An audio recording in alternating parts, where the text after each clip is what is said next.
इन बातों के बाद यीशु गलील की झील के पार गया, जो तिबिरियास की झील है। तब एक बड़ी भीड़ उसके पीछे हो ली, क्योंकि उन्होंने उसके चमत्कार देखे थे जो उसने बीमारों पर किए थे। और यीशु पहाड़ पर चढ़ गया और वहां अपने शिष्यों के साथ बैठ गया। अब यहूदियों का पर्व फसह निकट था।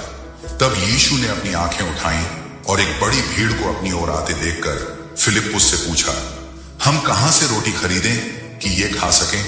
परंतु यह उसने उसे परखने के लिए कहा, क्योंकि वह आप ही जानता था कि वह क्या करेगा। फिलिप्पुस ने उसे उत्तर दिया, 200 दीनार की रोटी उनके लिए पर्याप्त नहीं है कि उनमें से हर एक को थोड़ी थोड़ी मिल जाए।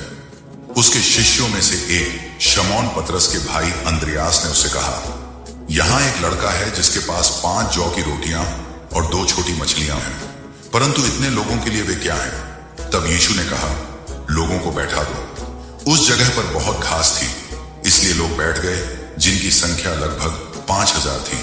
और यीशु ने रोटियां ली और धन्यवाद देने के बाद उन्हें शिष्यों में बांट दिया और शिष्यों ने बैठने वालों में बांट दिया, और इसी तरह मछलियों में से भी जितनी वे चाहते थे।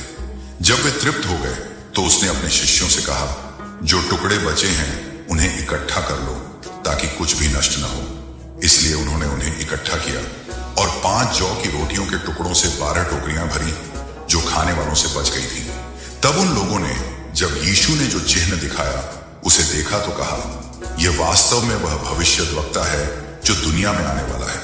यीशु समुद्र पर चलते हैं, इसलिए जब यीशु ने देखा कि वे उसे राजा बनाने के लिए जबरदस्ती पकड़ने आ रहे हैं, तो वह फिर से अकेले पहाड़ पर चला गया। जब शाम हुई तो उसके चेले झील के किनारे गए, नाव में सवार हुए और कफरनहूम की ओर झील के पार चले गए। और तब तक अंधेरा हो चुका था और यीशु उनके पास नहीं आया था। फिर समुद्र में पानी भर गया, क्योंकि तेज हवा चल रही थी। इसलिए जब वे लगभग 3 या 4 मील नाव चला चुके थे, तो उन्होंने यीशु को समुद्र पर चलते हुए देखा और नाव के पास आकर वे डर गए। परंतु उसने उनसे कहा, मैं हूं, डरो मत। तब उन्होंने उसे खुशी खुशी नाव पर चढ़ा लिया और नाव तुरंत उस किनारे पर पहुंच गई जहां वे जा रहे थे। अगले दिन जब समुद्र के उस पार खड़े लोगों ने देखा कि वहां कोई और नाव नहीं है सिवाय उस नाव के जिसमें उसके चेले सवार हुए थे, और यीशु अपने चेलों के साथ नाव में नहीं चढ़ा, बल्कि उसके चेले अकेले चले गए थे। तथापि तिबिरियास से दूसरी नावें आईं, उस स्थान के पास जहां उन्होंने प्रभु के धन्यवाद देने के बाद रोटी खाई थी। इसलिए जब लोगों ने देखा कि न तो यीशु वहां है न ही उसके चेले, तो वे भी नावों पर सवार होकर यीशु को ढूंढते हुए कफरनहूम पहुंचे। और जब उन्होंने उसे समुद्र के उस पार पाया तो उससे पूछा, हे रब्बी, तू यहां कब आया?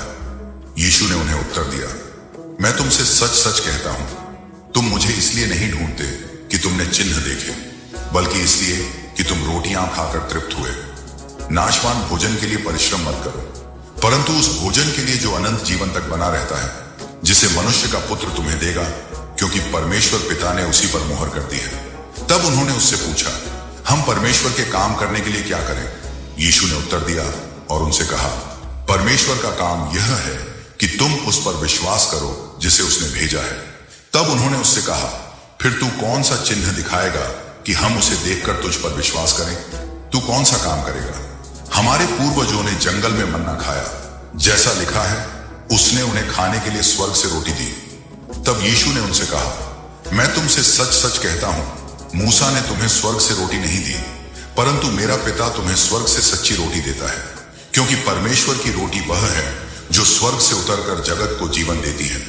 तब उन्होंने उससे कहा, हे प्रभु, यह रोटी हमें सर्वदा दिया कर। यीशु ने उनसे कहा, जीवन की रोटी मैं हूं, जो मेरे पास आएगा वह कभी भूखा न रहेगा, और जो मुझ पर विश्वास करेगा वह कभी प्यासा न होगा। परंतु मैंने तुमसे कहा कि तुमने मुझे देखा है, फिर भी विश्वास नहीं करते। जो कुछ पिता मुझे देता है वह सब मेरे पास आएगा, और जो मेरे पास आएगा उसे मैं कभी न निकालूंगा। क्योंकि मैं अपनी इच्छा पूरी करने नहीं, बल्कि अपने भेजने वाले की इच्छा पूरी करने स्वर्ग से उतरा हूं। मुझे भेजने वाले पिता की यही इच्छा है कि जो कुछ उसने मुझे दिया है उसमें से मैं कुछ न खोऊं, परंतु उसे अंतिम दिन जिलाऊं। और मुझे भेजने वाले की यही इच्छा है कि जो कोई पुत्र को देखे और उस पर विश्वास करे वह अनंत जीवन पाए, और मैं उसे अंतिम दिन जिलाऊंगा। तब यहूदियों ने उसके बारे में शिकायत की, क्योंकि उसने कहा, मैं वह रोटी हूं जो स्वर्ग से उतरी है। और उन्होंने कहा, क्या यह यूसुफ का पुत्र यीशु नहीं है, जिसके पिता और माता को हम जानते हैं? फिर वह क्यों कहता है, मैं स्वर्ग से उतरा हूं? यीशु ने उत्तर दिया और उनसे कहा, आपस में मत बड़बड़ाओ। कोई मेरे पास नहीं आ सकता जब तक पिता जिसने मुझे भेजा है उसे खींच न ले, और मैं उसे अंतिम दिन जिला उठाऊंगा। भविष्यद्वक्ताओं में लिखा है, और वे सब परमेश्वर द्वारा सिखाए हुए होंगे। इसलिए जो कोई पिता से सुना और सीखा है वह मेरे पास आता है। यह नहीं कि किसी ने पिता को देखा है, केवल वही जो परमेश्वर से है उसी ने पिता को देखा है। मैं तुमसे सच सच कहता हूं, जो मुझ पर विश्वास करता है उसके पास अनंत जीवन है। मैं जीवन की रोटी हूं। तुम्हारे पूर्वजों ने जंगल में मन्ना खाया और मर गए। यह वह रोटी है जो स्वर्ग से उतरती है, ताकि कोई इसे खाए और न मरे। मैं वह जीवित रोटी हूं जो स्वर्ग से उतरी है। यदि कोई इस रोटी में से खाए तो सर्वदा जीवित रहेगा, और जो रोटी मैं दूंगा वह मेरा मांस है, जिसे मैं जगत के जीवन के लिए दूंगा। इसलिए यहूदी आपस में झगड़ने लगे और कहने लगे, यह मनुष्य हमें अपना मांस कैसे खाने को दे सकता है? तब यीशु ने उनसे कहा, मैं तुमसे सच सच कहता हूं, जब तक तुम मनुष्य के पुत्र का मांस न खाओ और उसका लहू न पियो, तुम में जीवन नहीं। जो मेरा मांस खाता और मेरा लहू पीता है, अनंत जीवन उसी का है, और मैं उसे अंतिम दिन जिला उठाऊंगा। क्योंकि मेरा मांस सचमुच भोजन है और मेरा लहू सचमुच पेय है। जो मेरा मांस खाता और मेरा लहू पीता है वह मुझ में बना रहता है और मैं उसमें। जैसे जीवित पिता ने मुझे भेजा है और मैं पिता के कारण जीवित हूं, वैसे ही जो मुझसे खाता है वह मेरे कारण जीवित रहेगा। यह वह रोटी है जो स्वर्ग से उतरी है, जैसे तुम्हारे पूर्वजों ने मन्ना खाया और मर गए। जो इस रोटी को खाएगा वह सर्वदा जीवित रहेगा। ये बातें उसने कफरनहूम में उपदेश देते हुए आराधनालय में कही। बहुत से शिष्य पीछे हट गए, इसलिए उसके बहुत से शिष्यों ने यह सुनकर कहा, यह बात कठिन है, इसे कौन समझ सकता है? जब यीशु ने अपने मन में जाना कि उसके शिष्य इस बारे में शिकायत कर रहे हैं, तो उसने उनसे कहा, क्या यह बात तुम्हें बुरा लगती है? फिर यदि तुम मनुष्य के पुत्र को ऊपर जाते हुए देखो जहां वह पहले था, तो क्या होगा? आत्मा ही जीवन देती है, शरीर से कुछ लाभ नहीं। जो बातें मैं तुमसे कहता हूं वे आत्मा हैं और वे जीवन है। परंतु तुम में से कितने ऐसे हैं जो विश्वास नहीं करते? यीशु शुरू से ही जानता था कि वे कौन हैं जो विश्वास नहीं करते और कौन उसे धोखा देगा, और उसने कहा, इसलिए मैंने तुमसे कहा है कि कोई भी मेरे पास नहीं आ सकता जब तक कि मेरे पिता की ओर से उसे यह अनुमति न दी जाए। उस समय से उसके बहुत से चेले वापस चले गए और उसके साथ फिर कभी नहीं चले।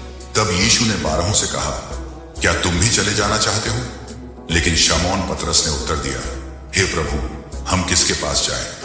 अनंत जीवन की बातें तो तेरे ही पास हैं, और हमने यह भी विश्वास किया है और जान लिया है कि तू ही मसीह है, जीवते परमेश्वर का पुत्र।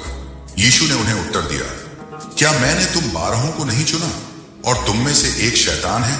उसने शमौन के पुत्र यहूदा इस्करियोती के विषय में कहा, क्योंकि वही 12 में से एक होने के कारण उसे पकड़वाने वाला था।